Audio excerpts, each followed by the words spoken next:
आप में से कई माताएं ऐसी बैठी है जो सावन के सोमवार का व्रत करती है। कौन कौन ने करा था सावन के सोमवार का व्रत? हमने भी करा था, तो हम भी उठाए। ठीक है, आप लोगों ने व्रत किया ना।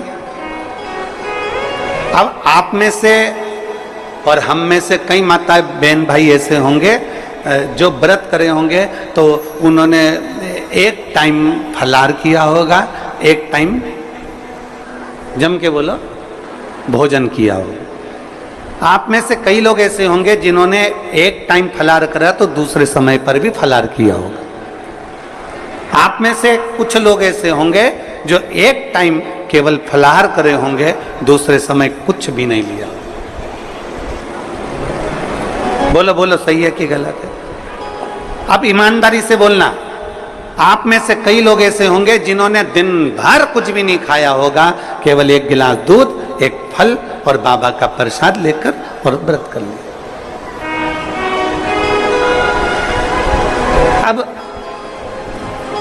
आप में से कई लोग ऐसे भी होंगे जिन्होंने दोनों समय भोजन करा होगा और सवेरे नाश्ता भी किया होगा, दिन में पानी पूरी भी खाई होगी, शाम को थोड़ा भगर में, सब खाया। अब जरा बहुत बहुत गहन चिंतन वाला विषय है, जरा ध्यान दीजिएगा। एक व्रत करा, एक टाइम भोजन, एक टाइम फलाहार, एक ने व्रत करा दोनों समय फलाहार, एक ने व्रत किया कि मैं कुछ नहीं खाऊंगा, एक फल, एक गिलास दूध, एक ने सब कुछ खाया, मतलब दिन भर भोजन कर, दिन भर भोजन कर। अब जो एक समय फलाहार कर रहा है वो भी शंकर का भगत है, जो एक दोनों समय फलाहार कर रहा है वो भी शिव का भगत है, जो एक फल ले रहा है और एक गिलास दूध ले रहा है वो भी शिव का भगत है, और जो दोनों समय भोजन कर रहा है वो भी शिव का भगत है। अब शंकर जी से पूछा जाए कि इनमें से तुम मुक्ति किसको दोगे, इनमें से तुम मोक्ष किसको दोगे, इनमें से सबसे पहले तुम किसकी सुनोगे, किसकी सुनोगे? तो भगवान देव महादेव का चरित्र कहता है माता पार्वती से, पार्वती भले तुम भूखे रहो मत रहो, पर इतना जरूर करो कि किसी का दिल ना दुखे, तो मैं प्रसन्न हो जाता हूं और वर प्रदान कर। तुमने व्रत किया ना किया, तुमने साधना करी ना करी, तुमने तप किया ना किया, तुमने उपास किया ना किया, पर इतना जरूर करो कि जिस दिन तुम्हारा व्रत, जिस दिन तुम्हारा उपास है, उस दिन तुम्हारे मुख से अपशब्द ना निकले। जिस दिन तुम्हारा व्रत है उस दिन तुम्हारे मुख से आड़ा टेढ़ा ना निकले। जिस दिन तुम्हारा व्रत है उस दिन तुम अपने पिता, पति और परमात्मा, इन तीन के झूठे बर्तन अवश्य घिसे, अवश्य मांझे।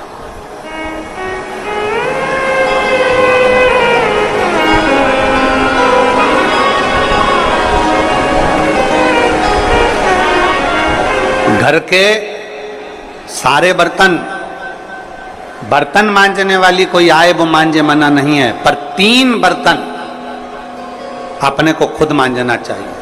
पहले नंबर पर पिता के झूठे बर्तन, दूसरे नंबर पर पति के झूठे बर्तन, और तीसरे नंबर पर परमात्मा के झूठे बर्तन हमें स्वयं मांजना चाहिए, हमें स्वयं। इन 3 के बर्तन अगर दूसरे मांजते हैं तो आधे से ज्यादा वस्तु पर हक जो बर्तन मांजता है उसका हो जाता है। अब तुम समझ लेना अच्छे से, हम इसको बहुत विस्तार से नहीं कहेंगे। मालूम पड़े पिता के झूठे बर्तन अगर आप मांज रहे हो, पिता के सामने आप झूठे बर्तन उठा रहे हो, पिता के सामने आप बर्तन लेकर जा रहे हो, पिता के सामने आप उनके बर्तनों को मांज रहे हो, पिता के सामने आप उनके बर्तन उनके कमरे में उठाने जा रहे हो, पिता के सामने आप उनके झूठे बर्तन लेकर घिस रहे हो, मांज रहे हो, साफ कर रहे हो, तो पिता आपको देखेंगे तो उनके मन में आएगा मेरी बहू कितनी अच्छी है। देखो सारे बर्तन वो मांजने वाली मांजती है, पर मेरा झूठा बर्तन मेरी बहू मांजती है। तो पिता अपनी तिजोरी का माल निकाल के चुपचाप से तुमको दे दे। ये मेरी बहू है। सारे बर्तन दूसरे मांजते हैं, पर मेरी बहू मेरे बर्तन मांजती है। मेरी बहू मेरी सेवा करती है, मेरी बहू मेरी चाकरी करती है, मेरी बहू मेरे बर्तन घिसती है। दूसरे नंबर पर पति, पति के बर्तन, पति ने जिस बर्तन में भोजन किया है उसका बर्तन बर्तन मांजने वाला नहीं, उसके बर्तन पत्नी को मांजना चाहिए।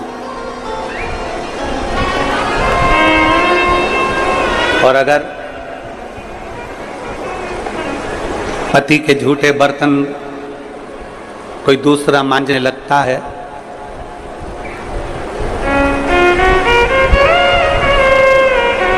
तो एक दिन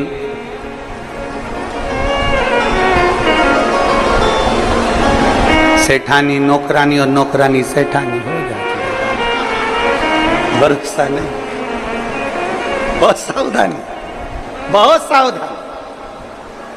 पिता पति के झूठे बर्तन भी पत्नी को मांजना चाहिए।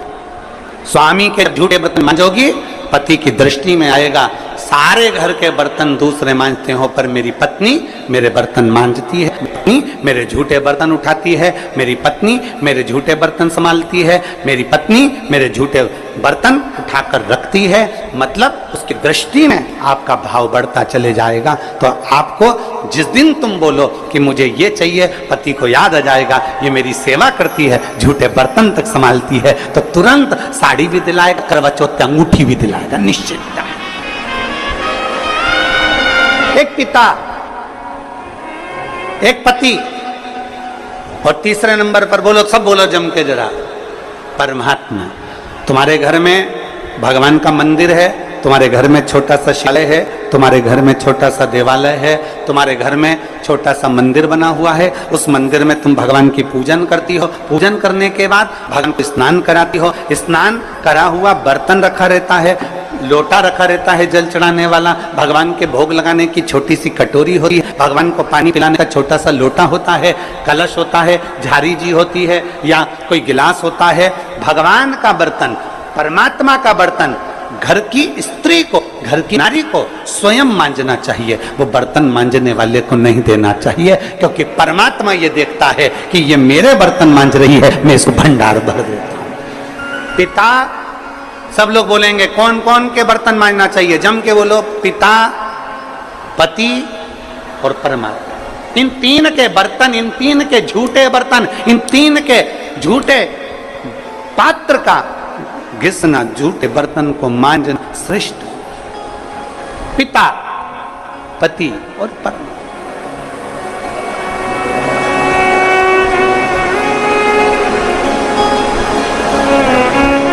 श्रेष्ठ। एक विश्वास अपने भीतर जागृत करिए, और जिस दिन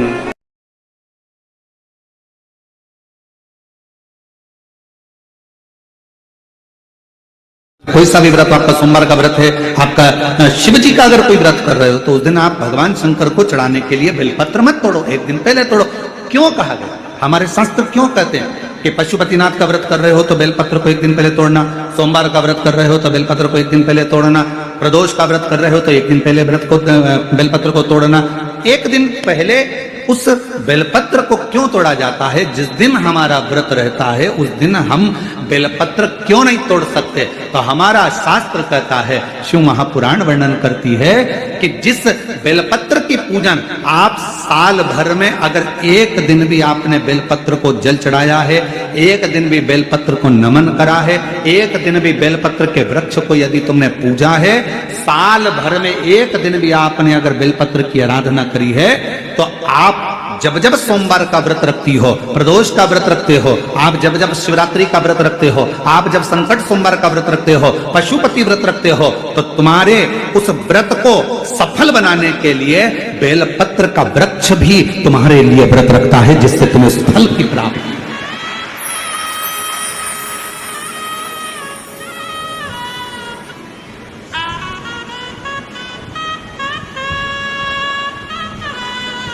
कथा सुनने आ रहे हो?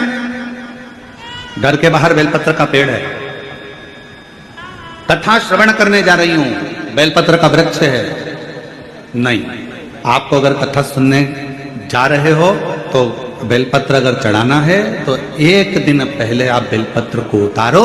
कथा सुनने के लिए जा रही हूं और बेलपत्र रास्ते में से तोड़ कथा में जाकर बैठ गई, बेलपत्र शिव पुराण को समर्पित कर दिया या कथा में समर्पित कर दिया या विचार करा कि मेरा बेलपत्र व्यासपीठ तक जाएगा, झोली में डाल दिया। ध्यान रखना, कथा सुनने के लिए आ रही हो, सामने बेलपत्र का वृक्ष दिख गया, उसको झुककर प्रणाम करो, नमन करो और कहो मेरे बाबा, मेरे शंभु, आपका दर्शन कर कर जा रही हूं। मैं जानती हूं इस बेलपत्र के वृक्ष में गौरी शंकर हैं, मैं जानती हूं इस बेलपत्र के वृक्ष में नारायण लक्ष्मी है, मैं जानती हूं इस बेलपत्र के वृक्ष में 64 योगनियां है, मैं जानती हूं इस बेलपत्र के वृक्ष के तने में स्वयं कुबेर बैठकर साधना करता है।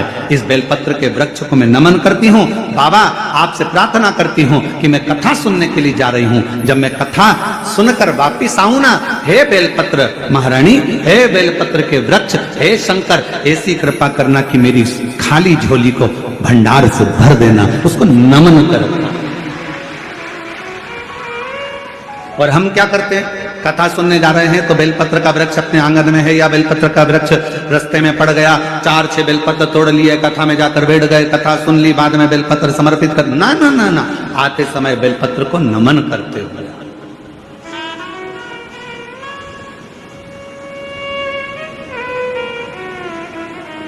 प्रणाम करते हुए, विनय करते हुए। और मैंने तेरे ही भरोसे बाबा, तेरे ही भरोसे हवा बिच उड़ती जागी, बाबा डोर हर तो चढ़ीना में कटी जागी, बोले मैं तेरी पत्नी, शंभु मैं तेरी पतंग, हवा बिच उड़ती जागी, बाबा डोर हटो चढ़ीना में कटी जागी, बोले मैं तेरी। आप उसको नमन करिए।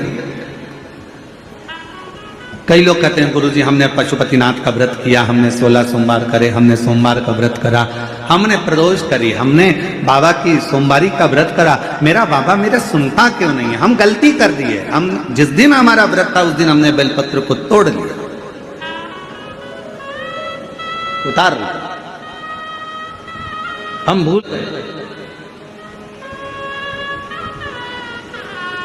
हम सबसे कहेंगे अगर YouTube पर हमारी पूर्व की कथा डली हो, एक पुष्प शिव महापुराण की कथा, त्रिपुंड शिव महापुराण की कथा, बेलपत्र शिव महापुराण की कथा, जब पुरानी जो YouTube पर हमारे YouTube पर अगर डली हो तो वो कथा को आप निकालना, उसको एकांत में बैठकर थोड़ा सा श्रवण करना कि पुष्प का महत्व क्या है। कौन सा फूल जमीन पर गिरा हुआ भी शंकर को स्वीकार होता है,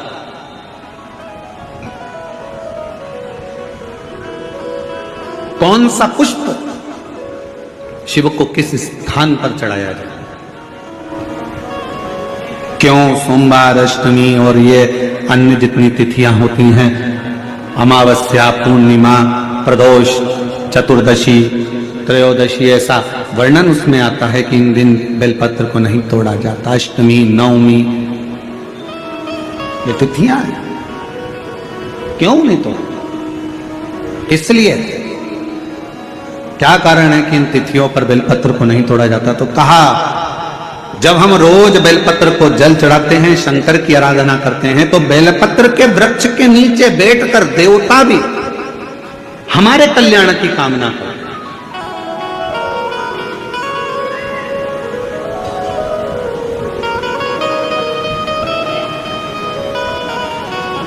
कितनी बड़ी बात लिखी है। लिंग पुराण को उठाकर अगर आप पढ़ेंगे तो उसमें लिखा है 1.25 किलो सोने के सिंहासन पर कितने किलो? जम जम के बोलो जरा, आवाज नहीं आई। 1.25